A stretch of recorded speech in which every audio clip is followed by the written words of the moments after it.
Good evening, everyone. Think in your heads how many times a day you look at your technology. How many people do you talk to in a day? Would you consider your technology a necessity? Today I'm going to be talking about the effects of technology on communication. I have 3 points: the effects on interpersonal relationships, the effects on language, and the expectation of instant gratification. The effects on interpersonal relationships. Interpersonal relationships are the face-to-face communication. Dr. Jane Gockenbach, an experimental psychologist, stated in her book Psychology and the Internet, intrapersonal, interpersonal, and transpersonal implications. One side argues that time online is time taken from real relationships. Technology can hinder the use of context clues. Virtual communication can be hard to understand, and the lack of facial expression causes confusion. An example of this would be a friend making an ironic comment paired with a smile. In face-to-face, we would be able to tell this is a joke. Online, this could be taken offensively.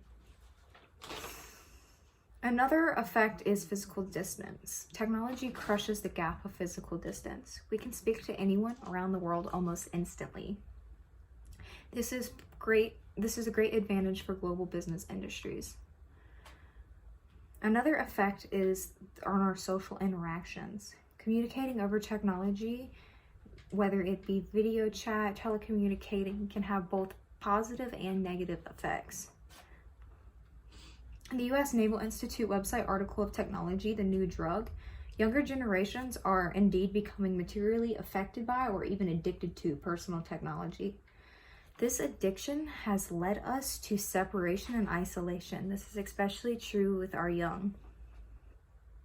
On the other side, video chat has also caused us to become a lot closer. We can now use video chat and we can communicate over social media to keep up in each other's lives. Language and telecommunications have very adverse pros and cons. Don Mercer's article, Acronyms and Abbreviations, A Communications Curse, in the Kentville Advanced newspaper, states, fortunately, is not a crime because a lot of us are guilty of it. The crime to which I'm referring to, the overuse of acronyms and abbreviations, without realizing it, our speech and writing have become laced with these potential roadblocks to effective communication.